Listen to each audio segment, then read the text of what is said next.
Friends, పహల్గాంలో టూరిస్టుల మీద దారుణమైన attack జరిగింది. టెర్రరిస్టులు 26 మంది హిందూ టూరిస్టులను ఐడెంటిఫై చేసి మరీ కాల్చి చంపారు. ఈ దారుణంలో ఒక లోకల్ ముస్లిం కూడా బలైపోయాడు. భారతదేశం మొత్తం దుఃఖసాగరంలో మునిగిపోయింది.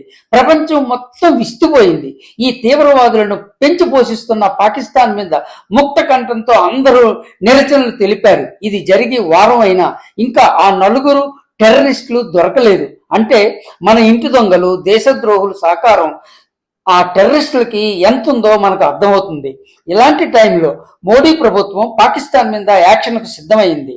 అన్ని పొలిటికల్ పార్టీస్ మోడీకి తమ సంపూర్ణ మద్దతు ఇచ్చాయి, ఇంక్లూడింగ్ ఎంఐఎం పార్టీ మరియు దాని అధినేత ఓవైసీ.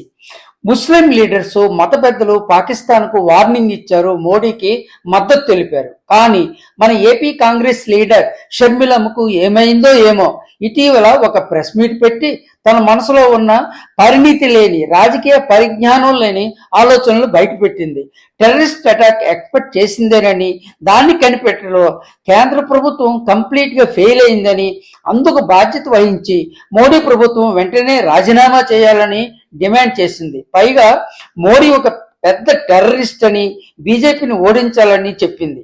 ఏ టైంలో ఏం మాట్లాడాలో తెలియని, రాజకీయ పరిజ్ఞానం లేని షర్మిల ఏపీ కాంగ్రెస్ అధ్యక్షురాలు 26 మంది హిందూ టూరిస్టులను ఐడెంటిఫై చేసి మరీ చంపితే ఈవిడలో చలనం లేదు, మానవత్వం లేదు.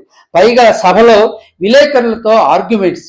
చనిపోయిన వారు 26 మంది హిందువులు కాబట్టి, ఒక ముస్లిం కాబట్టి ఈమె ఇలా మాట్లాడిందో, లేదా ఆమె ఒక జాతీయ స్థాయి పార్టీకి ఏపీలో అధ్యక్షురాలని మర్చిపోయి మాట్లాడిందో, లేదా తను కేవలం ఒక క్రిస్టియన్ అని మాత్రమే జ్ఞాపకం ఉండి మాట్లాడిందో, లేదా హిందూ ద్వేషిగా మాట్లాడిందో ఆమెకే తెలియాలి. ఇలాంటి మతిలేని మనుషులు రాజకీయాల్లో ఉంటే ఆ పార్టీకి తీవ్రమైన నష్టం జరుగుతుంది, దేశానికి ఇంకా నష్టం. అందుకే ఈమెకు కొందరు కాంగ్రెస్ పెద్దలు ఒక క్లాస్ స్పీకర్ అని వార్నింగ్ కూడా ఇచ్చారని సమాచారం. కులాలకు, మతాలకు అతీతంగా ఉండాలని, దేశభక్తి ఎప్పుడు మనకు ప్రథమ కర్తవ్యం కావాలని ఈవిడికి ఎప్పుడు అర్థమవుతుందో ఏమో. జై భరత్ మాత.